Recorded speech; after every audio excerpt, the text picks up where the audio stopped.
Random questions, the DC Takeover, and Cringe dating? We gonna get into it. Let's get it!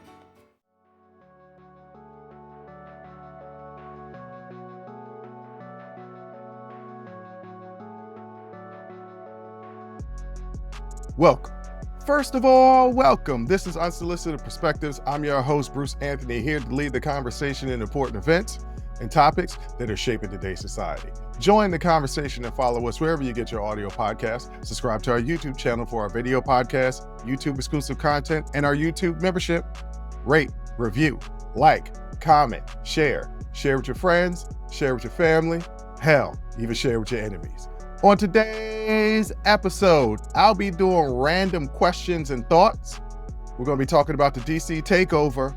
And we're going to talk about, is it cringe dating or just modern dating? But that's enough of the intro. Let's get to the show.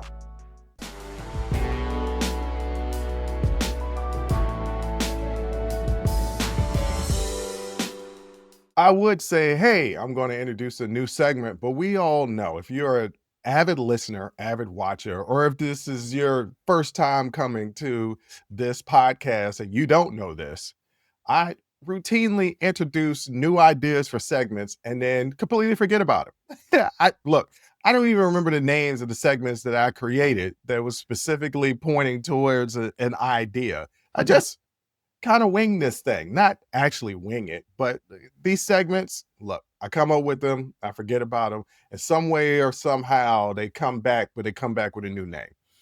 This segment is random thoughts and questions, and I don't know if this segment is going to ever come back again, but for today's episode, for this episode, it's definitely a segment, and it's a bunch of stuff that's coming across my algorithm and my various social media platforms that I'm just like, that's interesting. Or, I think I have some thoughts about that. And I'm going to give it to you guys. Why? Because y'all actually solicited my perspective, even though the show is called Unsolicited Perspectives, because you're here. So I'm going to give you my perspective. So the first one, it's a question. And I think it's a very valid question in today's day and age. Who is allowed to show up at your house unannounced? And my first thought is not a damn person, place, or thing. I don't know how a place would show up at my house, but maybe, I've been watching a lot of DC. We might be in the multiverse. Nothing can come up to my house unannounced. Maybe a little kitten, maybe a lost puppy, but no human being except, and I'm dating myself right now, except for the people from the Publishers Clearinghouse with a check. Now, for all my Gen Z and Gen Alpha people who don't know what Publishers Clearinghouse is, because I haven't seen a commercial for Publishers Clearinghouse in a very, very long time. For those people who don't know, I actually don't truly know what Publishers Clearinghouse is. I guess it was a place where you would sign up for magazines or whatever, and it would enter you in. It's kind of like a lottery or a raffle, and you could become a millionaire. They would just pop up at your house with a check. Now, this was a major thing in the 80s and 90s, and maybe even the early 2000s. I don't know if it's still going on. I would gladly appreciate a Publishers Clearinghouse person with a check, not to sell me nothing, with a check that just said, hey, you entered in this raffle in 1993 and we finally come around to you. Here's a couple of $1 million. Now, would I blow that $1 million rather rapidly? I would because I'm bad with money. But those are the only people that could pop up at my house unannounced. My own mama can't pop up at my house unannounced. My own daddy can't pop up at my house unannounced. My brother and sister, and you know how much I love my family, they can't pop up at my house unannounced. Nobody can pop up at my house unannounced. As a matter of fact, it gives me great anxiety when I get a random knock, or worse yet, somebody rings my doorbell. Yes, I live in an apartment, but I got a doorbell. Hey, I live in a luxury high rise. Don't hate the game. Don't hate the player, hate the game. Anyway, I get really nervous. I tiptoe to the door, look through the peephole to see who the hell it is. Let me give you an example of the anxiety that came across me just a couple of weeks ago. So I have a balcony, and I'm gonna let y'all in on a little something that's very, very personal. The last 2 years, and we're coming up on a 2-year anniversary of crypto passing, I haven't really gone out on the balcony. He actually he didn't pass on the balcony, but he passed on the balcony when we were hanging out. That was our little spot, and I love my balcony. It overlooks the courtyard. I don't wanna leave this place because I love my balcony and the courtyard view. I got a nice set out there, nice couches, table, lights. It is a vibe, totally a vibe. And he passed.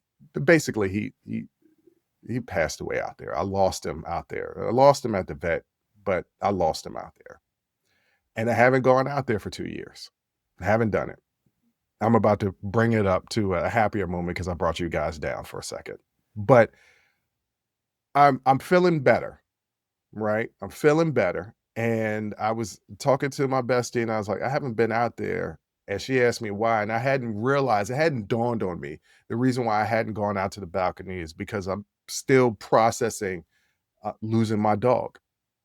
So I said that I'm going to clean out July. I stated I'm going to clean out my balcony because I'm going to go out there for my birthday. I'm going to celebrate it. I'm going to get back to life out on the balcony. So it is crazy, crazy pollen and dirt on my balcony.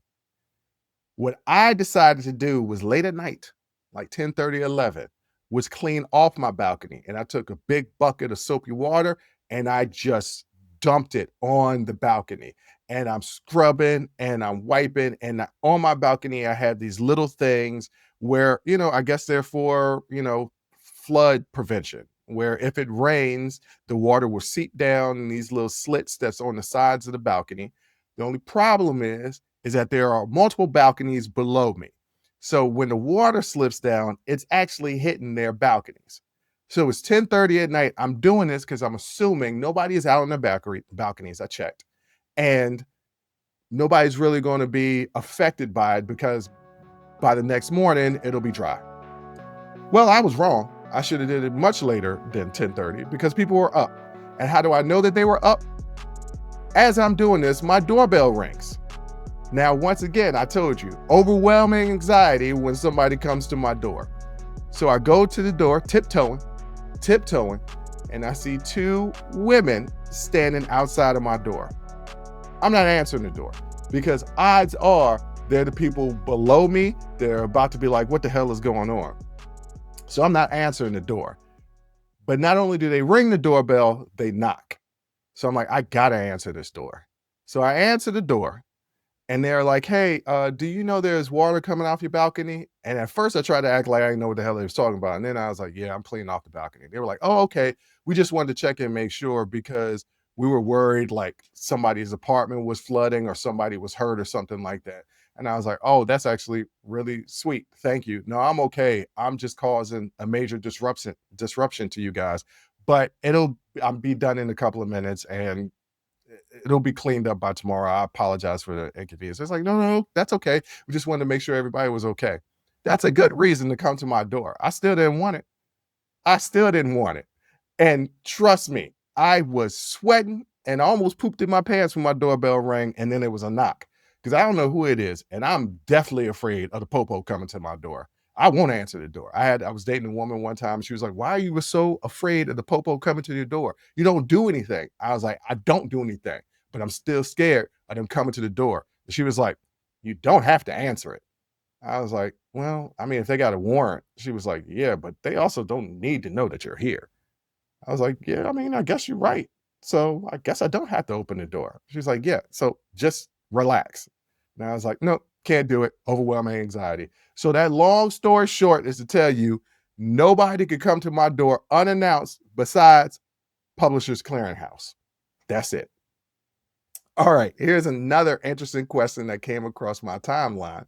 And as somebody that's divorced, and I know there are people out there that are also divorced, getting divorced, separated, thinking about divorce before they even get married. It happens, believe it or not. This question is for me and you. And leave a comment down in the comment section because I'm curious to see how people would handle this. What if a judge required you to give an honest compliment to your spouse before issuing a divorce, what would you say? My initial response is I have been divorced for longer than I was actually with the person. I think I was with the person a total of 6 or 7 years, not married. That wasn't the whole time we were married. It was a short period of time we was actually married, but I think I was with the person for 6 or 7 years. I've been divorced over 12. I believe it's like 13 years. Officially divorced shorter than that, but we separated 12 or 13 years ago. So it's double the time that we were actually together. I've been over it.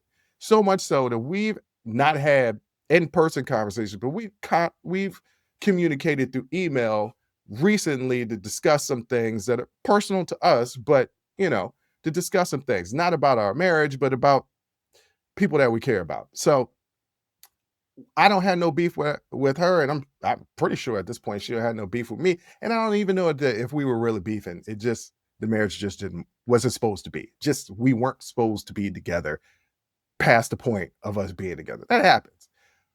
But the idea that even at the divorce proceedings that I wouldn't be able to give an honest compliment about it would be absolutely ridiculous. And I have a whole host of compliments about it. I once loved her and cared about her enough to marry her. So the idea that people out there wouldn't be able to give an honest compliment, and the honest compliment I give her, she is literally one of the most welcoming people that you ever meet. Comes from the whole family is welcoming. Just they make you feel like your family immediately. Immediately. She's also hilarious. How do you think she kept me for 6 or 7 years? It's got to be hilarious. I can't carry the weight. She's hilarious. She's a good person. These are all honest compliments about her. And if you can't do that for your former spouse, it means one or two things. Actually, it can mean more than one or two things, but I'm going to focus on these one or two things because I just want to prove my point. It means one or two things. Either you never truly loved them. And people don't want to hear that, right? You never truly loved them. Or you ain't over the whole situation and you just don't want to admit it to yourself. And the second one, the latter, it's okay. It's okay to be in pain. It's okay to be in pain for a while. You know, they say typically it takes you half the time that y'all was together to get over the relationship. I don't believe in that time period because I'm gonna tell you, one time I dated a woman and it was like 4 or 5 months, and it took me a whole year plus to get over her. And then we doubled back and it went through the same thing. It just would take me a year plus to get over her again. But yeah, you know, sometimes you have those things that is tough to get over.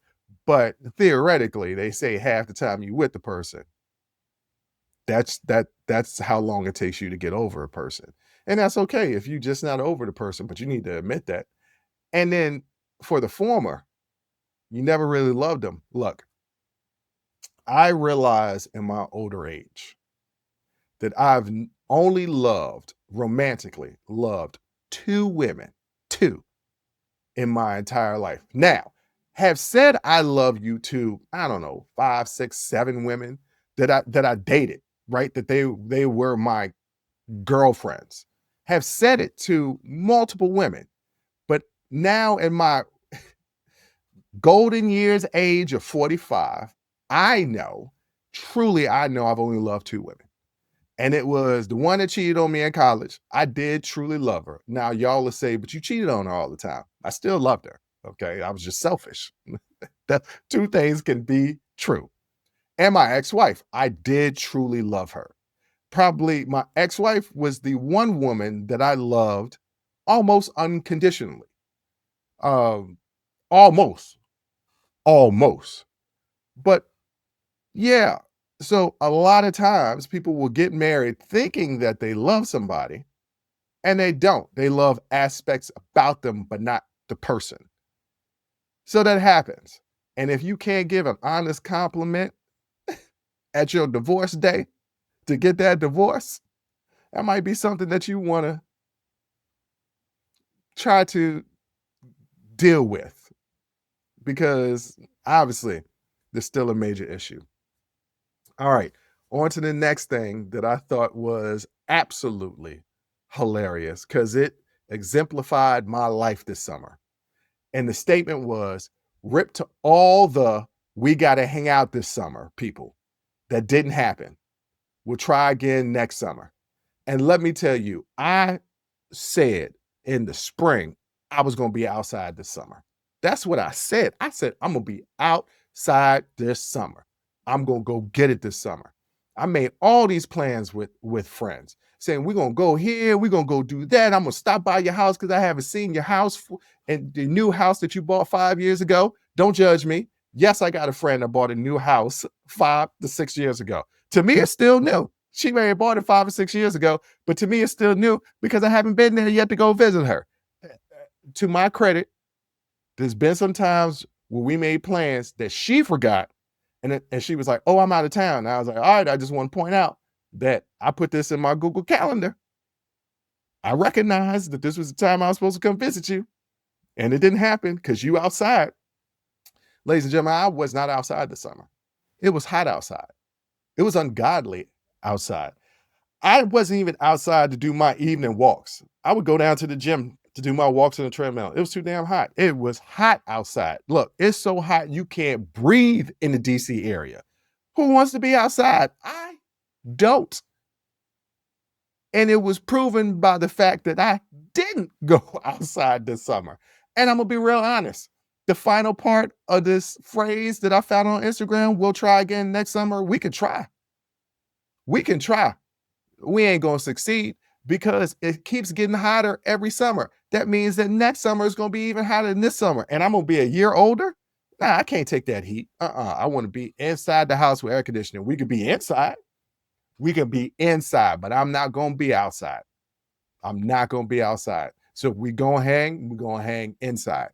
Look, let me tell y'all something. I went to go visit my sister when she was in town last weekend. Everybody knows I don't have a car, and I use public transportation.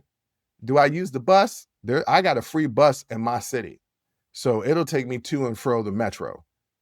But most of the time when I'm going out, I'm just taking an Uber. The Uber where she was going to be at was going to be like $50. I said, I'm going to take public transit. I'm going to take the metro.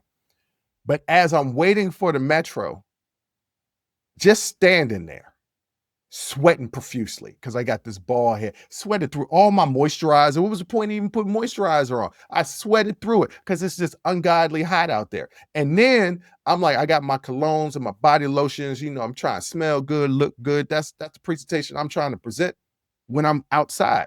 And then I'm thinking to myself, I'm sweaty as hell. Did I sweat past all the good smells that I had? Am I going to smell like outside when I get there? No, I don't want to go outside during the summertime. I'll catch you in the fall.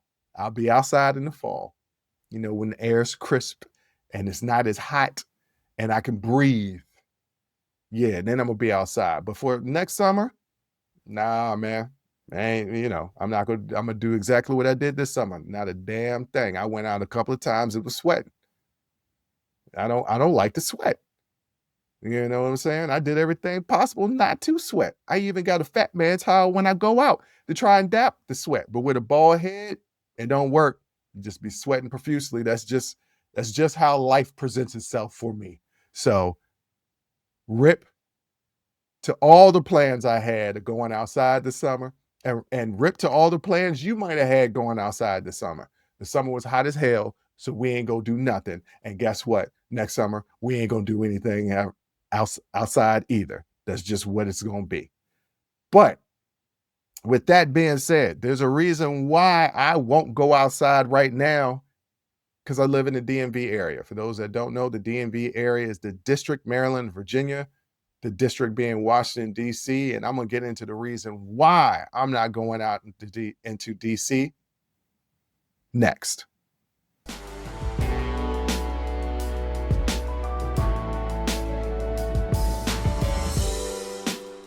So, like I said in the last segment, I live in the DMV area. That's the district, Maryland and Virginia, the district being Washington, D.C. And if you've been paying attention to the news at all, you know that Trump has taken over the law enforcement in the city. And before jumping on filming this, I saw a headline and I didn't get to really read the headline, but I saw the headline that he is issuing National Guard in 19 different states. If you're not paying attention to what's going on, I see it from a historian perspective. There's not going to be a traditional transfer of power when his term is up. It's going to be something else. And if you're an historian, you know that these type of things, though extremely unfortunate, extremely depressing, kind of have to happen. And this is what I mean. I love taking the quote from Clemenza in The Godfather. When Michael asked him, hey, we're about to go to war with the other families. There are 5 families in New York. There was about to be 4 families against the Corleone family because they attacked Don Corleone and the Corleone family was going to strike back. And Michael Corleone asked Clemenza, how bad is it going to be? Clemenza says, it's going to be bad. It's going to be real bad. But this needs to happen every 10, 15 years or so to clear out the bad blood. I live by that quote every time there's unrest anywhere. And me being a historian, realizing that when you're dealing with a fascist dictator or an authoritative dictator, government, have you, these things have to happen. That push for more and more authority has to happen for the revolution to truly be born.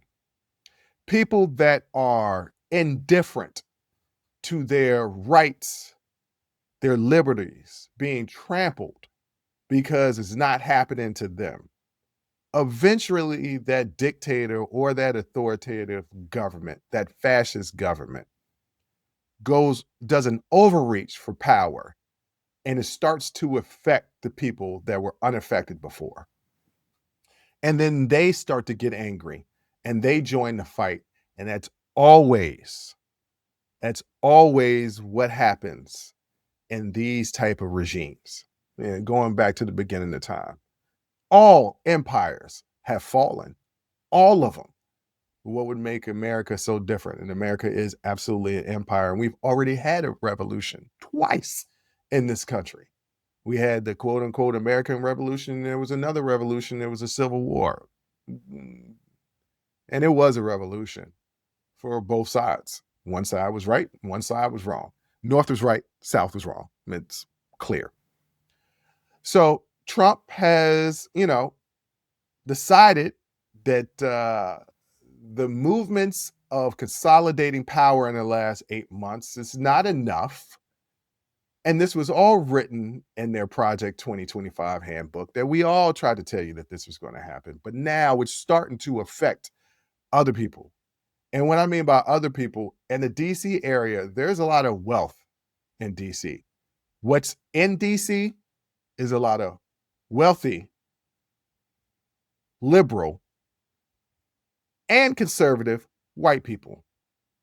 And in this country, no movement for righteousness or conclusion to righteousness and movements happens until the majority starts to take action.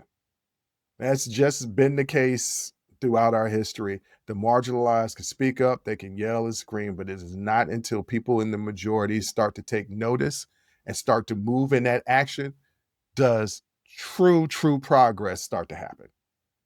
And we are starting to see it in Washington, D.C. as people are protesting. People that live in Washington, D.C. are starting to protest. They're not rioting, but they're letting their voice be known that this occupation is not what they want. So I put on my author hat, and I haven't done it in a while. And I wrote something that's been in my thoughts for like the last week and a half. And I just sat down and I wrote it. And I think it's okay. What I'm going to do is I'm going to read what I wrote. That's my opinion about this entire thing. Put on my writer and teacher's hat. And I'm also going to post it online. It's going to be on unsolicitedperspectives.com in the blog section. I know I haven't written in a long time. I really enjoyed writing this. I really enjoy writing. I don't know why I stopped. Maybe I'll start to pick it back up as a hobby. I'm just really busy. But I took the time, and this came to me relatively quickly. It didn't take me a long time to write. But I'm going to read it to you guys, and I think it will effectively explain everything that's going on now. So, for those people who are on the other side of the country or on the other side of the earth, because we have people that are in other countries listening and watching, thank you, by the way. I appreciate it. This is going to give you a perspective, a firsthand perspective of what's going on here in DC because I live here and I'm experiencing it. So, law and order, or just order over law. If you live in Washington, D.C., congratulations. You've just become the first city in modern American history to have your police department put in timeout by the President of the United States.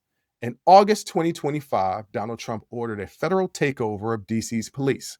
2,000 National Guard troops, federal agents on the streets, tanks of rhetoric rolling through neighborhoods where the crime rate is actually at its lowest level in decades. That's right.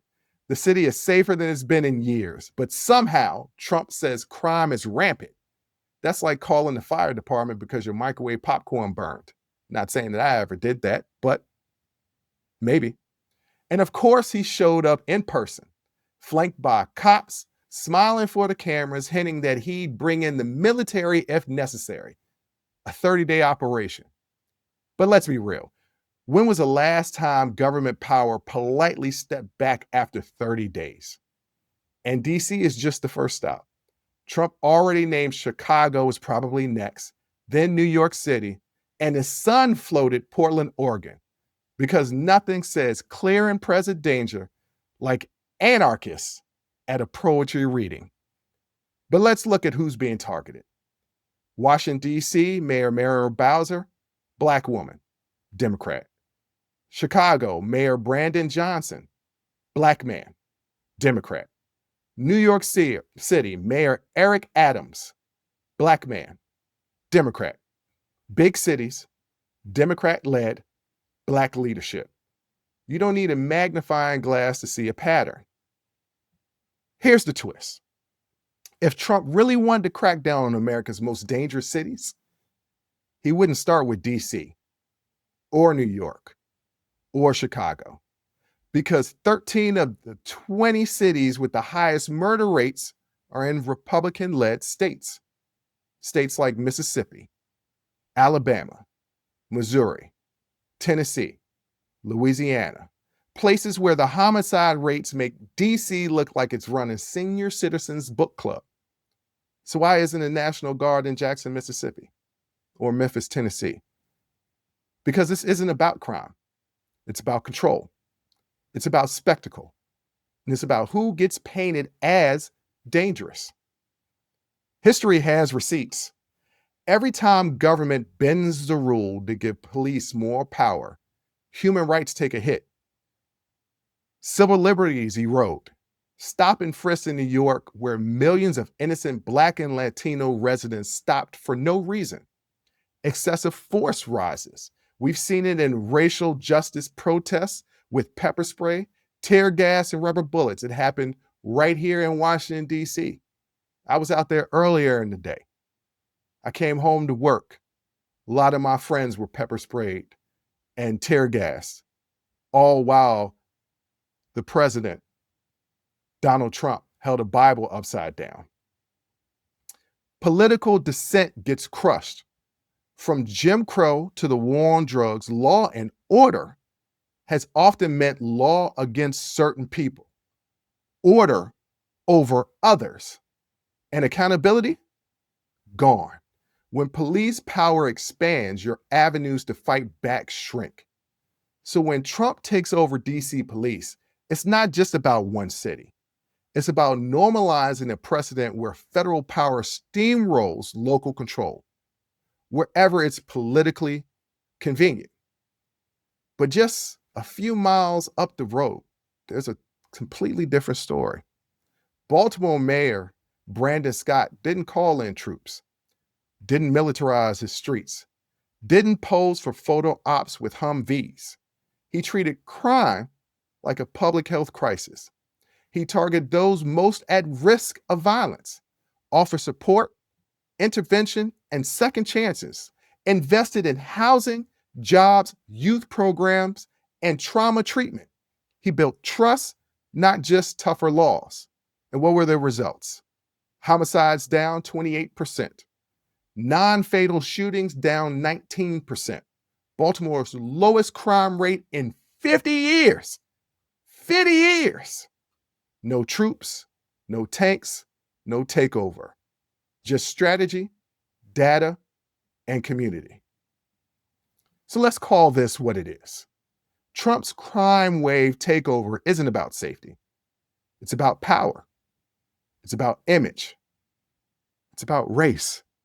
Because when cities with Black mayors and large Black populations are painted as lawless, it becomes easier to justify extraordinary force. But Baltimore proves there's another way. You don't need soldiers on corners to keep people safe. You need investment, partnership, vision. At the end of the day, the real question isn't about crime rates, it's about democracy. Do we want law and order that means soldiers in the streets and rights in the shredder? Or do we want safety built on justice, opportunity, and trust? Because once you trade in your freedoms for someone else's definition of order, you might not get them back. And the only thing scarier than crime in the streets is freedom under lock and key.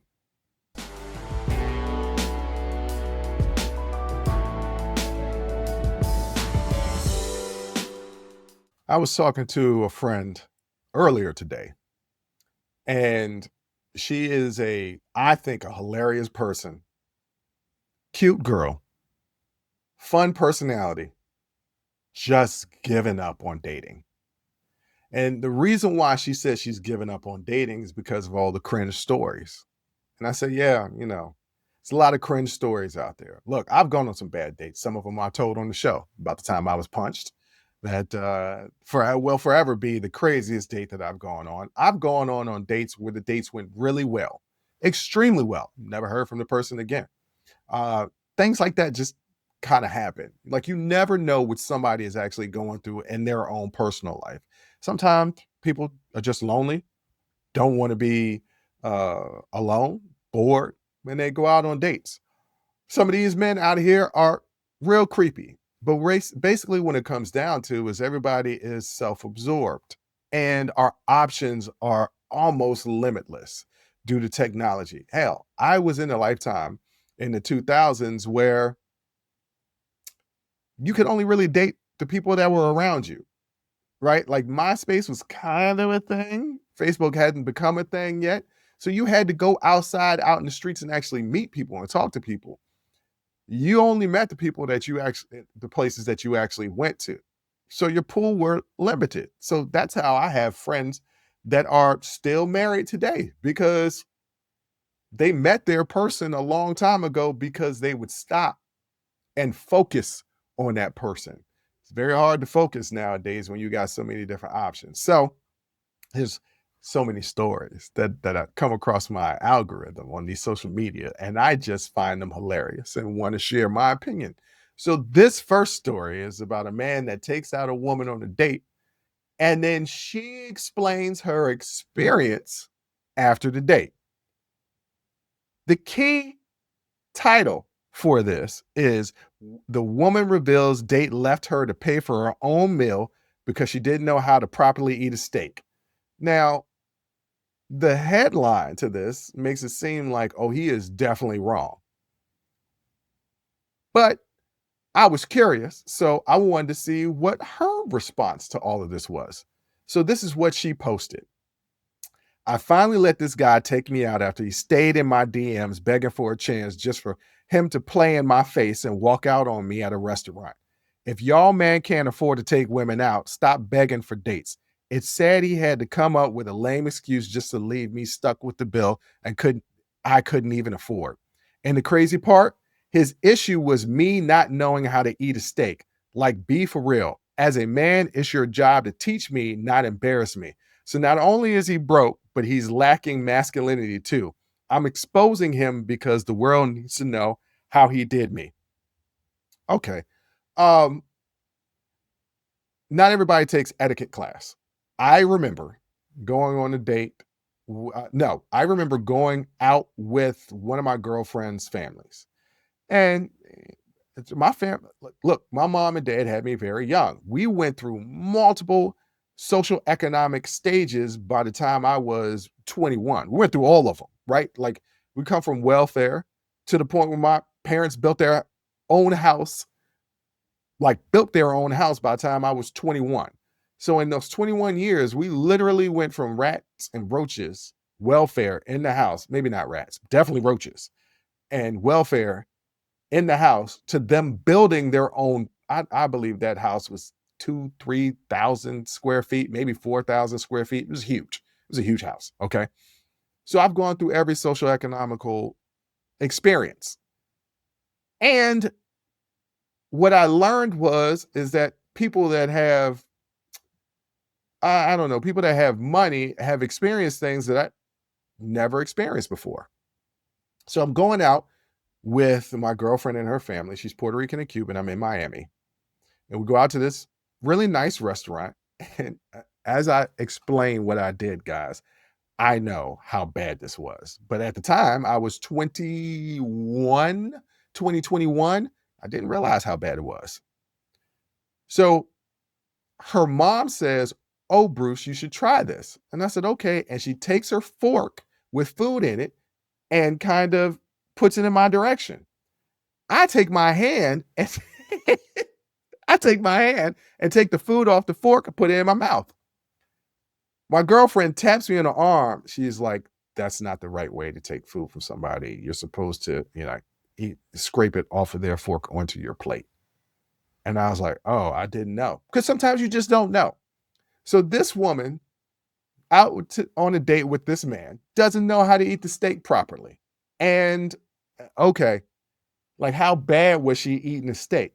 Like, she didn't know how to cut it. She ordered it well done. That always tells me what experiences you've had in your life if you're ordering a well done steak. Because let me tell you something.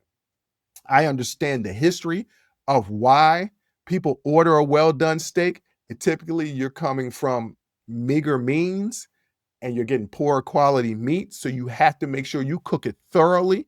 And that means well done. But good meat, you ain't got to do that. I actually eat my steaks medium rare.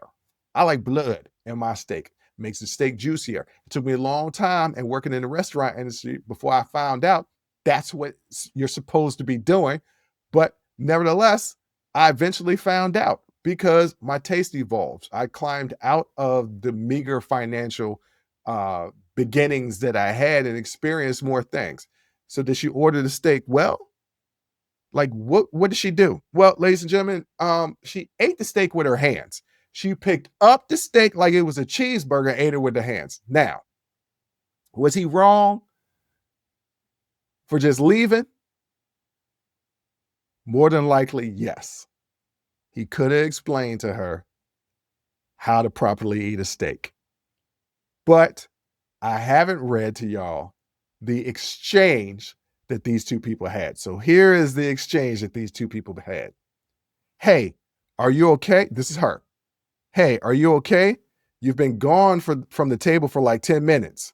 He texts back, "I left." She responds, "What you mean you left? You haven't even paid and you said you were going to the bathroom." He responds, "I paid for my food." "Dude, what the F? I hope this is a joke."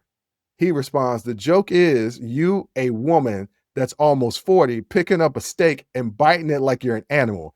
You're embarrassing and classless. And I hate I ever hopped in your DM. You're nothing like you appear on the internet. She responds, man, I only allowed you to take me on this date so I could get a meal. Ain't no way you playing in my face like this. A real man would have shown me how to properly eat the steak. If you broke and can't afford me, you shouldn't have taken me out on a date. I don't have the money for this food. You need to cash at me. He responds, shorty, you got your meal. You just got to pay for it. Be blessed, big rabbit teeth. I'm sorry. That's funny. Big rabbit teeth. All right. So they're both wrong. Karma is a mother.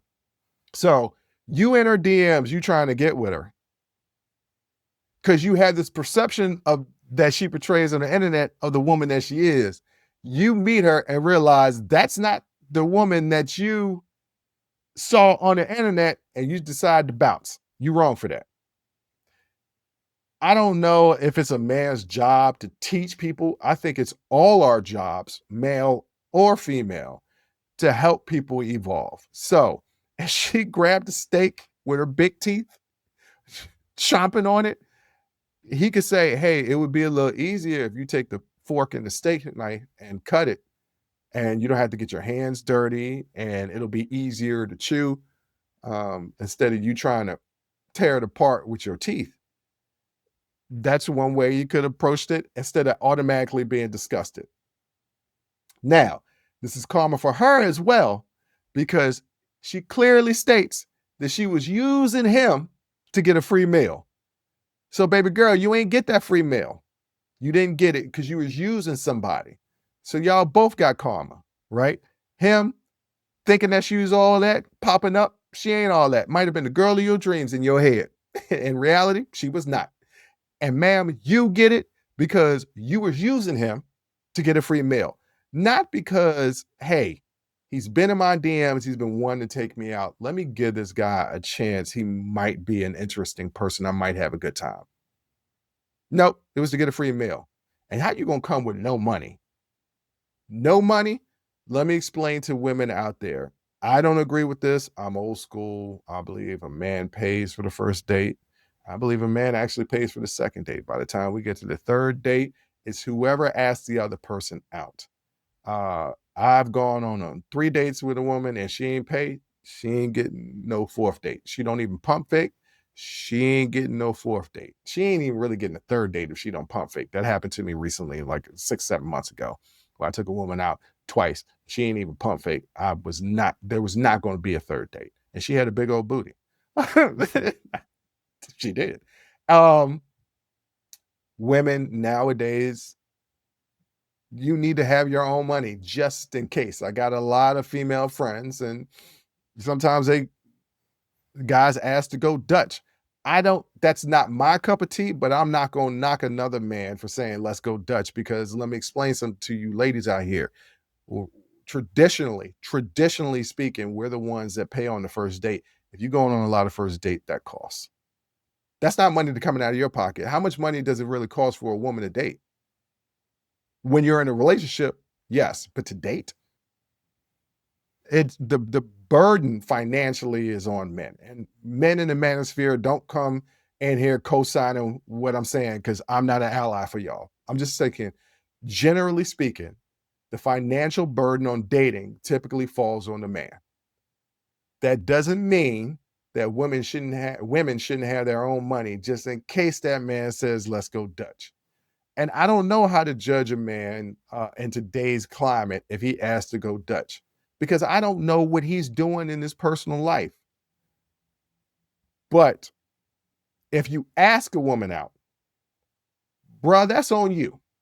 So he should have paid for the meal. He could have paid for the meal and be like, I'm never hanging out with you again, because you are not the class of woman I would like to date.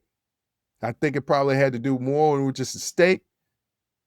But honestly, 40 years old and you don't know how to eat a steak properly, you grab it with your hands, and he actually has a picture up.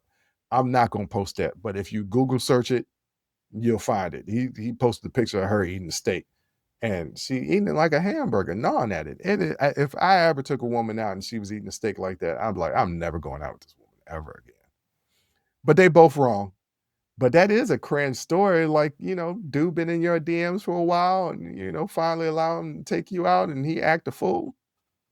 Hey, all right, here's another story. A boyfriend and a girlfriend get into an argument. The argument is over the fact that she's wearing shorts and a tank top to the gym to work out. Now, this woman was curvy. Look, let me tell you something. I saw the picture of her. If she was in my gym working out, I'd definitely be sneaking some looks. She looked good. She looked good. But I have friends who are female trainers.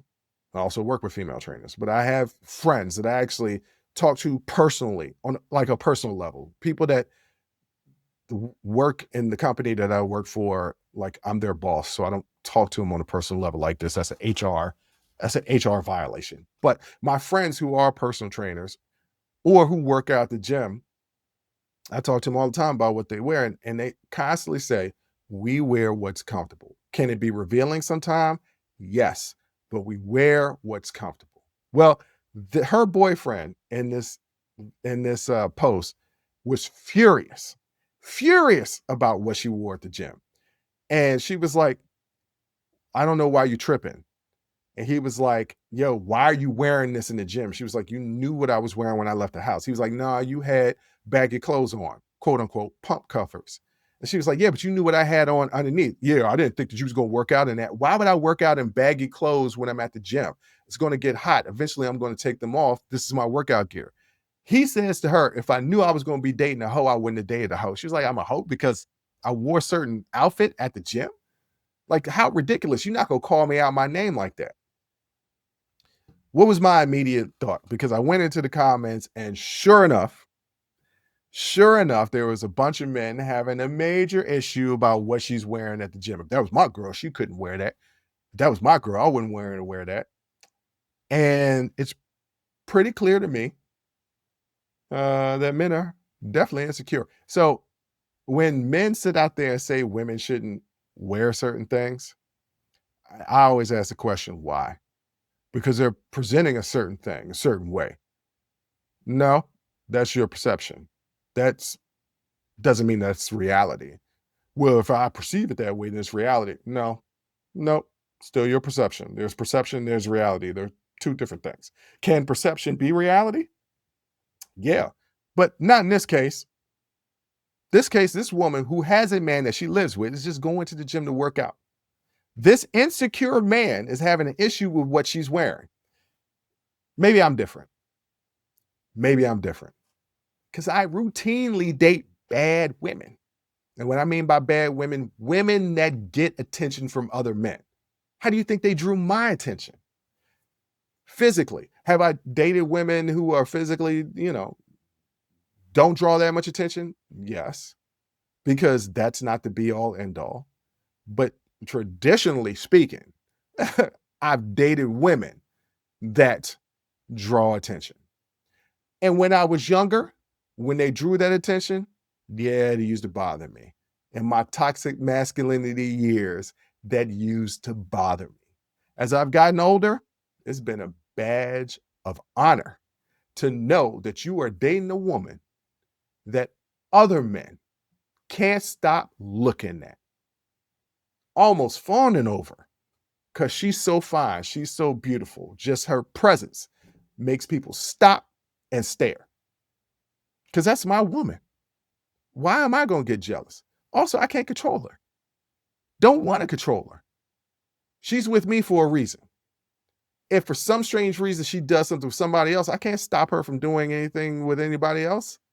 And I'm not trying to hold nobody under lock and key. Let people do what they're going to do. You afraid that she's going to cheat on you? Then you might want to reevaluate the situation that you're in.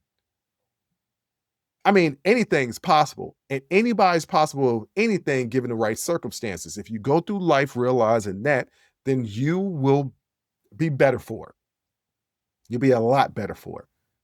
So I can't understand why men would get upset that other men are going to look at their women, except for the fact that they're insecure. One of my women that I dated her, I don't know, almost a year. It was a few years ago that I dated her. Very, very attractive. She could have been I used to tell her all the time, you could be an Instagram fitness model. Like your body is crazy. Like her body was absolutely crazy, right? Like real life, people would have thought she had a BBL, but that just was natural and she worked out all the time. At the gym, she didn't wear like crazy clothes, like that wasn't her thing. But when we went out, she told me an outfit that she wore one time. She had worn it before with a guy that she had previously dated a couple of years before. And he said, "Oh, you about to wear that tank top outfit?" Because it was a dress that literally like just fell below the curve of her butt cheek. And we were out and about. I remember we went to several places that night. And I was like, wow, that dress looks amazing. She was like, "You not upset that I'm wearing this?" I'm like, hell no, I'm not upset that I'm wearing this. She was like, people going to be looking. I was like, yeah, I expect like when we're out, people are going to be looking at us. Not just you, by the way. Not just you, by the way. They're going to be checking me out as well. But I know the majority of the time, men are going to be looking at you. I'm not tripping over that. She's like, "You're really secure." Look, yes, I am secure. Like I've been cheated on. It's not the greatest thing in the world, but it's not something that you can't get over. The fear of being hurt, you can't live your life like that. This guy is clearly offended that his woman wore that because of fear of the attention that she'll get, because of fear that that attention may bring her to some other man.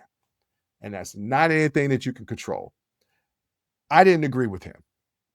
And I knew a lot of men in the comments agreed with them. And that's real funny that y'all would say that. But, a lot of men out there have a double standard, right? They say what I can do is different than what a woman can do. And in some ways, they are correct. Sex for men and women is different.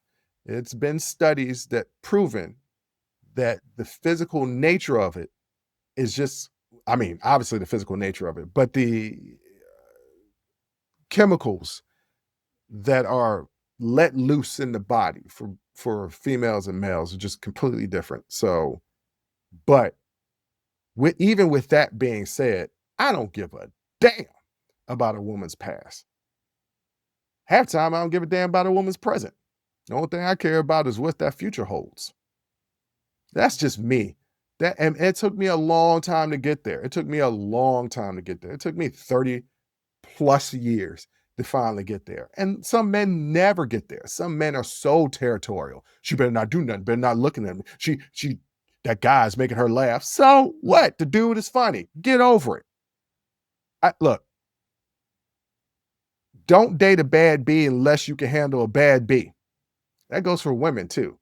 Don't date a dude that's holding it down if you can't date a dude that's holding it down. I have a lot of female friends. For some women that date me, that rubs them the wrong way. Because even some of my friends I've actually got history with, but we're just friends now. And I'm like, they're my friends. I chose you.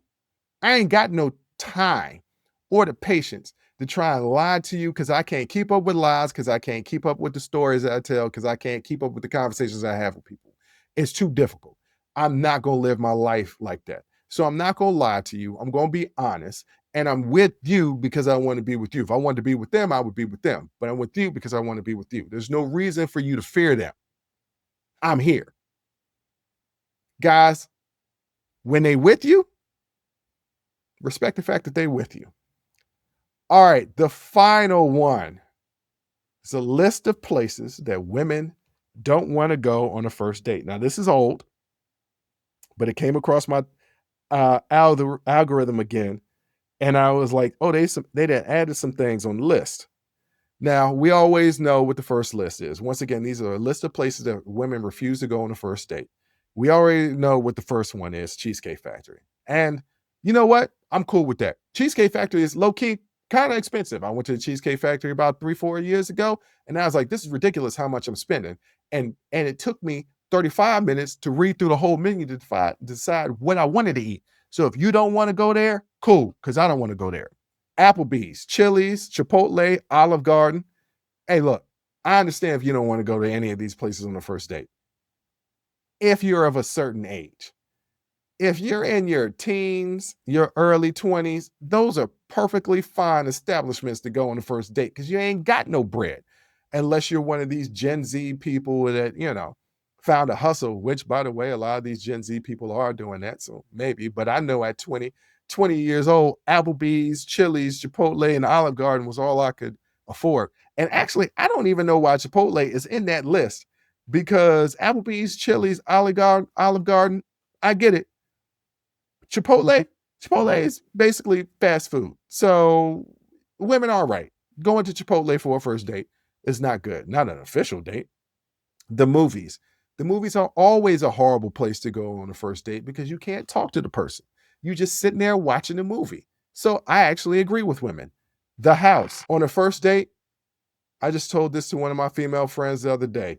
Do not go to a man's house on the first date. It's not even if I don't invite women to my house on the first date. Not the initial date. Maybe if the date is going well, I'll suggest, hey, do you want to go back to my place and hang out? We can sit on my balcony, have some wine or some drinks or something like that and just vibe. But I've even stopped doing that, realizing that, I didn't, it's not my intention, but women can sometimes feel trapped in a guy's apartment. Not knowing the guy because it's a first date, not knowing how he'll respond to rejection. And history says men ain't out here responding to rejection well. I'm not one of those people. I can handle rejection, but a lot of dudes can't. So yes, I understand women saying they don't want to go to the house on a first date.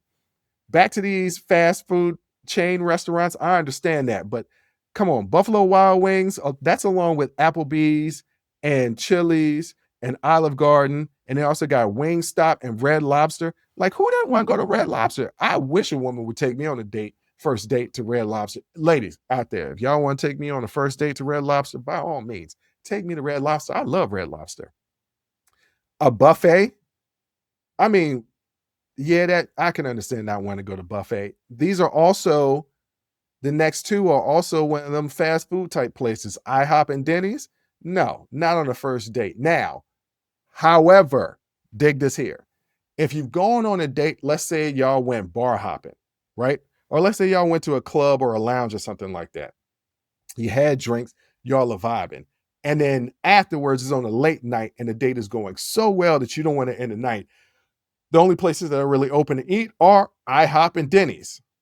That's okay. But for an initial, like, hey, let's on this first date, let's go to IHOPs. No, I agree with women on here. That's absolutely unacceptable. The gym. Now, I'm going to combat this. I'm going to combat these next two. It's the gym and church. Those are perfectly fine first dates because that's the man showing the woman what's important to him. Have I done that? Actually, I have. I have gone on first dates to the gym. And it's just been like, hey, like, what are you doing? You trying to make plans or something? I got to go to the gym. Well, I got to go to the gym today too. Oh, you want to go to the gym with me? We can go work out together. You go work out and you grab something out to eat. If you're a gym person, that's a great first date. Not great. It's a good first date. Church. Now, I ain't been to church in a long time. But if I was a person that went to church, I would want you to participate in what I feel like is that part of my life. There's nothing wrong with going to church. You go to church and they have you a nice little brunch afterwards. That's a good first date. You're going to praise the Lord and then get your grub on. All right, that's a good first date. Starbucks or coffee dates. Let me explain something to y'all, what I explained earlier. It is extremely expensive for men to be out here dating. It's too expensive to be going on multiple dates. I had a friend, I used to call him Mr. 51st Dates because he always was going on first dates. Coffee dates are really good. Coffee or grab a quick drink, right? It's really good because you're sitting down, you're having a conversation, and you're trying to see if it's compatible, to see if you want to go on future dates. I'm not taking you out to dinner on a first date because I don't like going out to dinner, period, right? But I'm not taking you out to dinner on a first date. I'm not spending that type of bread. I want to know who you are. And if you're saying that I'm broke, cool, I'll just be broke to you because I'm just not gonna do it. Ice cream dates. Are you kidding me? I went on an ice cream date on the first date. It was cool. We got some ice cream. We walked around the park and talked. Those are good dates. If that's not a good day for you, woman, then I'm just not the dude for you. Family functions. Now, I actually agree. Don't be bringing no woman or no man for no first date to no family function. Now, we're talking about what women say is that they refuse to do on the first date. And women, I get it. If a dude taking you to a family function on the first date, that's crazy. I would never take a woman to a family function on the first date. Never, ever. Movie night, Netflix, Hulu, etc. That's just basically coming to the house. That's a no-no. Somewhere where that requires a long drive. All right. I think this is absurd. Like maybe it's a special uh location. Maybe y'all, maybe the first date is going hiking or something like that. He got something planned, a little picnic afterwards. You're not willing to go for a long drive. I mean, what if he's picking you up and y'all just ride in the car together? You can't vibe in the car, have a conversation, listen to music while you get to your destination. That's crazy to me. Bowling. I think bowling is a cool first date, right? You get the competitive juices out there, see what these people is really about. So I'm not agreeing with women on that one. Nightclubs depends. Is it one of these big box clubs, or is it a lounge? If it's a lounge, you know, I don't agree. Like you can go to a lounge on the first date, find you a little seat, listen to music, have a drink, vibe, and have a conversation. Now, nightclubs, those big box nightclubs, no, you can't. That's not some place that you take somebody on the first date. Hookah bar. I don't know. I don't go to hookah bars because I don't smoke hookah, but it seemed like hookah bars are like a cool thing. So I don't know why women wouldn't want to go there for a first date. It's basically a lounge. It's music, it's drinks, and it's hookah. Why is that bad for a first date? A bar for just drinks? I told you, I'm not spending that bread to take you out to dinner. We're going to go to a bar for just drinks, or you cannot go on a date with me. I'm absolutely cool with that because I want to find out who you are as a person, have this conversation. And also, you're not going to hit my pocketbooks on the first date. And besides, going to get drinks in Washington, D.C. or the surrounding area, that's a grip anyway. So it ain't about me being broke because that's going to cost a lot of money. We want to get to know each other. It's not about the experience. It's about the person. That's what's important on the first date. Waffle House, that goes along with Denny's and IHOP. I actually agree with that. That shouldn't be used in the first date. And the last one, sporting events. I, I wouldn't take a first date to a sporting event, but I remember that I was dating a woman. We went out on dates. We weren't dating yet. She wanted to date, but I told her, I was like, no, I still go out on dates with other women. So she went out on a date with another dude. The disrespect that she treated this guy with, I thought was absurd. Because she's on a date with the dude. This dude got her courtside seats to a Wizards game. She's texting me her seats at the Wizards game.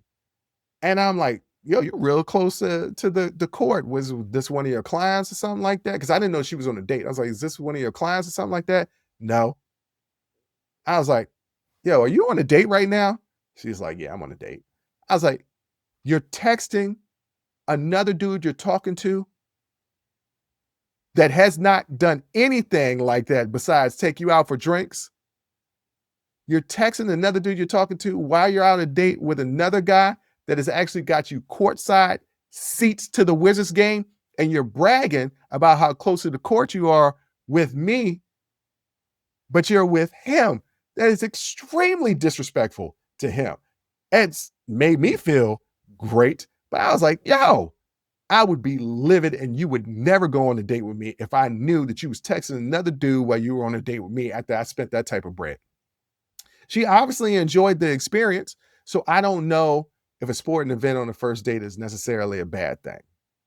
But if women say they don't want to go to a sporting event, maybe they're just not a sports person. I have female friends who are sports junkies, who are into sports more than I am, who routinely go to all the stadiums to go see different football games, and love going to arenas, and love going to sporting events, will travel to other countries to go experience sporting events. If you took them on a first date to a sporting event, they would love it. So to each their own, I guess. But some of those things in the list, bit ridiculous. But a lot of the things in the list, I actually agree with. Women, the most important thing is to be safe out there. And also come with your own money, because you might be left at the restaurant by yourself because you ate a steak with your hands. That's a possibility. But on that note, ladies and gentlemen, I want to thank you for listening. I want to thank you for watching. And until next time, as always, I'll holla. Woo, that was a hell of a show. Thank you for rocking with us here on Unsolicited Perspectives with Bruce Anthony. Now, before you go, don't forget to follow, subscribe, like, comment, and share our podcast wherever you're listening or watching into it. Pass it along to your friends. If you enjoy it, that means the people that you rock with will enjoy it also. So share the wealth, share the knowledge, share the noise. And for all those people that say, well, I don't have a YouTube. If you have a Gmail account, you have a YouTube. Subscribe to our YouTube channel where you can actually watch our video podcast and YouTube exclusive content. But the real party is on our Patreon page, After Hours Uncensored and Talking Straight-ish. After Hours Uncensored is another show with my sister. And once again, the key word there is uncensored. Those are exclusively on our Patreon page. Jump onto our website at unsolicitedperspective.com for all things us. That's where you can get all of our audio, video, our blogs, and even buy our merch. And if you really feel generous and want to help us out, you can donate on our donations page. Donations go strictly to improving our software and hardware so we can keep giving you guys good content that you can clearly listen to and that you can clearly see. So any donation would be appreciative. Most importantly, I want to say thank you, thank you, thank you for listening and watching and supporting us. And I'll catch you next time. Audi 5000. Peace.